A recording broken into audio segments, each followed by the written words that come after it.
Anuradha ma'am here, welcome to my YouTube channel make concept easy. आज के video lecture में एक बहुत इंपॉर्टेंट टॉपिक एक्सप्लेन करने जा रही हूँ जिसका नाम है major causes and measures for poverty alleviation. दोनों ही टॉपिक मैं आपको डिटेल में एक्सप्लेन करूंगी। पूरा वीडियो लेक्चर स्टार्टिंग से एंड तक फुल कंसंट्रेशन के साथ देखना ताकि कोई भी पॉइंट कॉजेस ऑफ पॉवर्टी और मेजर्स ऑफ पॉवर्टी रिडक्शन का स्किप ना हो।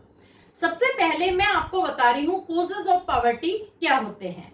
देखो, कई बार क्या होता है कि पॉवर्टी के कॉजेज नेचुरल डिजास्टर्स होते हैं, जैसे कहीं कोई फ्लड आ गई, कोई अर्थक्वेक आ गया, सुनामी आ गया, साइक्लोन आ गया। तो इस तरह के जो नेचुरल डिजास्टर्स होते हैं वो कॉज बन जाते हैं पॉवर्टी के, क्योंकि ये सडन अटैक करते हैं पर्सन पर। और जब ये इवेंट्स आती हैं, जब ये अनएक्सपेक्टेड नेचुरल डिजास्टर्स आते हैं, तो पर्सन की लाइफ और प्रॉपर्टी दोनों ही डैमेज हो जाती है। दोबारा से उस सिचुएशन को रूटीन में लाना पर्सन के लिए बहुत डिफिकल्ट होता है और पर्सन पॉवर्टी को फेस करने के लिए मजबूर हो जाता है, क्योंकि उसके पास जो रिसोर्सेज होते हैं, जो सेविंग होते हैं, सब डिस्ट्रॉय हो चुके होते हैं। जो उसके बिलोंगिंग्स होते हैं सब इन नेचुरल डिजास्टर्स की वजह से डैमेज हो जाते हैं। तो ये तो हम सभी को पता है कि नेचुरल डिजास्टर्स की वजह से जो डैमेज होता है वो पॉवर्टी का एक मेजर कॉज कंसीडर किया जा सकता है। लेकिन इसके साथ साथ भी और मेजर कॉजेज है जो पॉवर्टी के कंसीडर किए जाते हैं। सबसे पहला कॉज आता है lack of motivation and lack of ability. Poor themselves are responsible for their poverty as they do not put efforts and make use of available opportunity। देखो, सबसे बड़ा पॉवर्टी का कॉज होता है कि जो लोग पुअर होते हैं वो खुद ही रिस्पॉन्सिबल होते हैं अपनी पॉवर्टी के लिए। तो आप कहेंगे ऐसा कैसे हो सकता है? देखो, जो लोग पुअर होते हैं उनके अंदर लैक ऑफ मोटिवेशन होता है, वो मोटिवेटेड नहीं होते, किसी भी काम को करने में वो इंटरेस्टेड नहीं होते। दूसरा, उनके पास लैक ऑफ एबिलिटीज होती है, किसी तरह की कोई स्किल डेवलप नहीं होती। इस वजह से वो खुद ही रिस्पॉन्सिबल होते हैं अपनी पॉवर्टी के लिए। दूसरे को वो ब्लेम नहीं कर सकते अपनी पॉवर्टी के लिए, क्योंकि वो खुद कभी भी एफर्ट्स पुट नहीं करते हैं, वो कभी भी मेहनत नहीं करते हैं उस सिचुएशन से बाहर निकलने के लिए। जैसी उनकी सिचुएशन होती है उसी सिचुएशन में उन्हें रहना पसंद होता है, क्योंकि वो हाईली डिपेंडेंट होते हैं। दूसरा, उनका हाई बिलीफ होता है उनके फेट पर, वो भाग्य पर विश्वास करते हैं, कभी भी एफर्ट्स पर विश्वास नहीं करते। तो पहला पॉइंट आपको समझ में आ गया कि उनके अंदर लो एस्पिरेशन होती है, लो मोटिवेशन होता है, लैक ऑफ एबिलिटीज होती है, इस वजह से वो पुअर के पुअर ही रह जाते हैं। दूसरा पॉइंट आता है culture of poverty. Culture of poverty क्या होता है? A belief system which convinces a person that he will continue to remain poor and this belief is carried over from one generation to another. देखो, culture of poverty ये बहुत important point है, कई बार 1 marker में भी पूछा जाता है। कल्चर ऑफ पॉवर्टी ये एक ऐसा बिलीफ सिस्टम है जिसमें पुअर पर्सन अपने आप को कन्विंस कर लेते हैं कि हम गरीब हैं, गरीब ही रहेंगे, हमारी जो आने वाली जनरेशन है वो भी गरीब ही रहेगी। यही बिलीफ वो अपनी नेक्स्ट जनरेशन को भी पास ऑन करता जाता है, यानी जो उनके बच्चे होते हैं उन्हें भी वो यही समझाते हैं कि वो भी सारी जिंदगी गरीब रहेंगे। इस तरह का बिलीफ, इस तरह की मेंटालिटी वो डेवलप कर लेते हैं, ये स्कीमा वो अपने माइंड में बना लेते हैं, इमेज बना लेते हैं अपने माइंड में कि हम कभी भी अमीर नहीं बन सकते, हमारी जो सिचुएशन है इससे हम कभी भी बाहर नहीं निकल सकते, क्योंकि जो हमारे फोरफादर्स थे वो भी गरीब थे, हम भी गरीब हैं और हमारे आने वाली जनरेशन भी गरीब होगी। तो इस तरह का कल्चर वो डेवलप कर लेते हैं, इस वजह से हम इसे कहते हैं culture of poverty. Next point is economic, political and social factors. Due to discrimination certain section of society are denied the opportunities needed for their upliftment। देखो, कई बार क्या होता है कि जो गरीब है वो सोशल, इकोनॉमिकल और पॉलिटिकल फैक्टर की वजह से एक्सप्लॉइट होता है।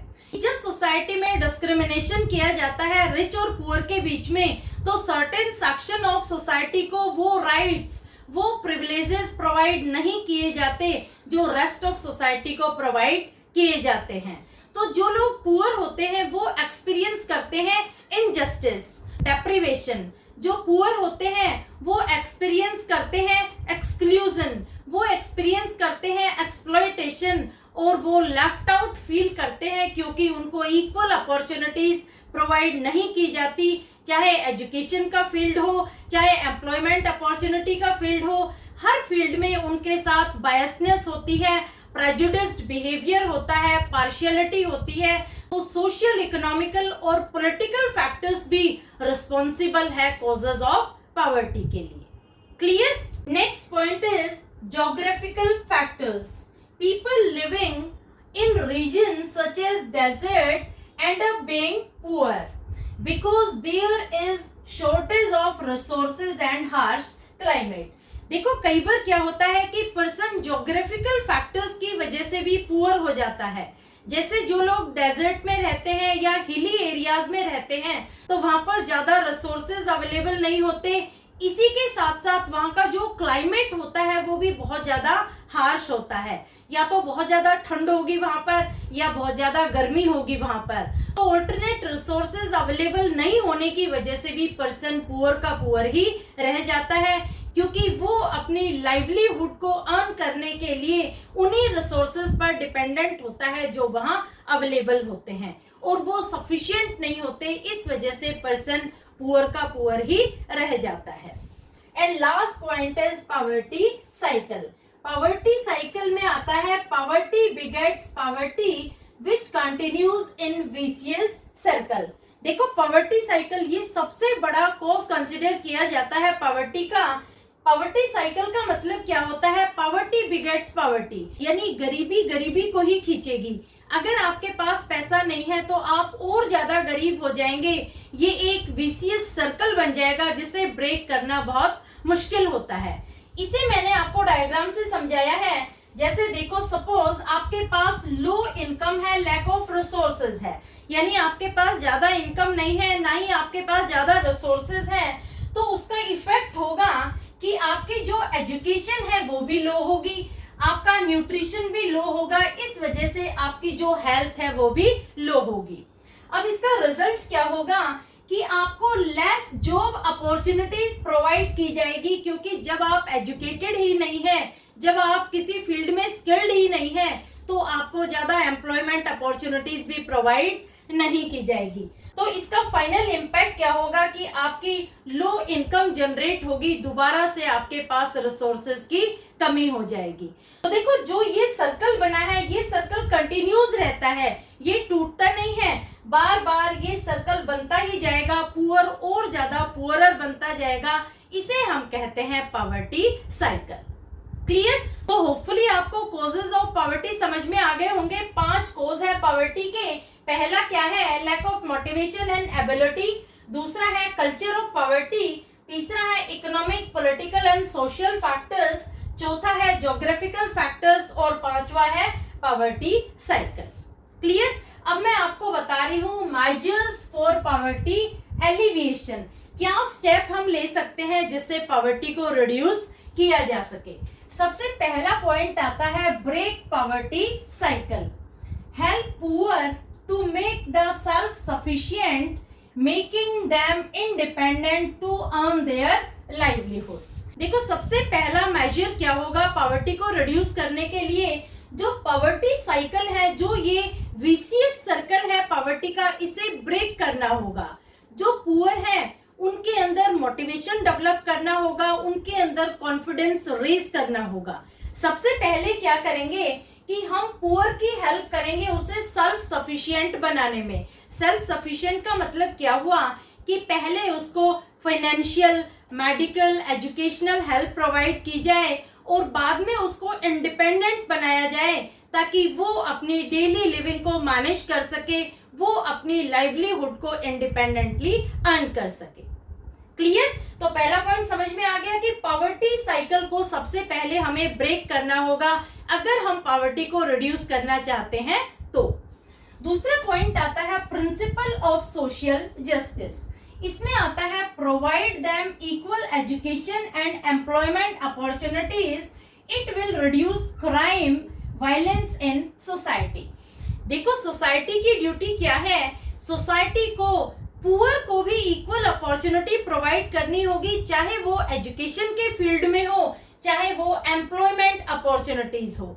जब हम उन्हें इक्वल अपॉर्चुनिटीज प्रोवाइड करेंगे तो उनके अंदर कॉन्फिडेंस डेवलप होगा, तो वो अपनी एबिलिटीज को एक्सप्लोर कर पाएंगे, वो जॉब अपॉर्चुनिटीज को अवेल कर पाएंगे। इसका रिजल्ट क्या होगा कि जब उन्हें जॉब अपॉर्चुनिटीज प्रोवाइड की जाएगी तो सोसाइटी में क्राइम और वायलेंस कम होगा। कैसे कम होगा? क्योंकि उनका जो डिप्रेशन लेवल है, जो फ्रस्ट्रेशन लेवल है, वो रिड्यूस हो जाएगा। दूसरा, जो वो लाइवलीहुड अर्न करेंगे वो लीगल वे से अर्न करेंगे रादर देन इलीगल वे। तो इसका रिजल्ट होगा कि सोसाइटी में क्राइम और वायलेंस रिड्यूस होगा, सोसाइटी में हार्मनी मेंटेन होगी। Next point is measures for improving mental health. More attention should be paid to make them mentally strong and powerful. देखो ये भी एक बहुत इंपॉर्टेंट पॉइंट है। सबसे पहले हमें उन्हें पॉजिटिवली काउंसल करना होगा, उनकी मेंटल हेल्थ को इम्प्रूव करना होगा। यूजुअली क्या होता है कि जो लोग पुअर होते हैं वो साइकोलॉजिकली बहुत ज्यादा नेगेटिव होते हैं, उनका नेगेटिव एटीट्यूड होता है, नेगेटिव परसेप्शन होता है, हर चीज को वो नेगेटिव पॉइंट ऑफ व्यू से कंसिडर करते हैं, अपने अंदर जो भी एबिलिटीज होती हैं उन्हें वो एक्सप्लोर नहीं कर पाते। तो सबसे पहले उनके कॉन्फिडेंस को बिल्टअप करना होगा, उन्हें फुली मोटिवेट करना होगा कि आपके अंदर भी वो एबिलिटीज हैं, ताकि वो अपने इनर पोटेंशियल को एक्सप्लोर करके उसे प्रॉपर्ली यूटिलाइज कर सके। तो जब पुअर की मेंटल हेल्थ को इम्प्रूव किया जाएगा तो वो फिजिकली भी स्ट्रॉन्ग हो जाएंगे और अपने एफर्ट्स पुट करेंगे अपनी लाइवलीहुड अर्न करने के लिए। And last point is steps for empowering the poor. Poor should be made powerful and capable to live independently with dignity. Government has started many schemes for upliftment. इसका मतलब क्या हुआ कि पुअर को powerful बनाया जाए ताकि वो अपनी लाइवलीहुड को, अपनी डेली लिविंग को इंडिपेंडेंटली अर्न कर सके और डिग्निटी के साथ वो सोसाइटी में रह सके। देखो गवर्नमेंट ने पुअर को अपलिफ्ट करने के लिए एक स्कीम लॉन्च की थी जिसका नाम था अंत्योदया। अंत्योदया का मतलब होता है rise in last person in the society.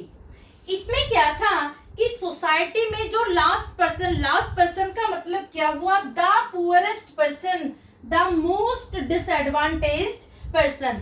ऐसा इंसान जो सोसाइटी में सबसे ज्यादा गरीब है, उसकी हेल्प कैसे की जाए, ये गवर्नमेंट ने एक स्कीम लॉन्च की थी जिसका नाम था अंत्योदया।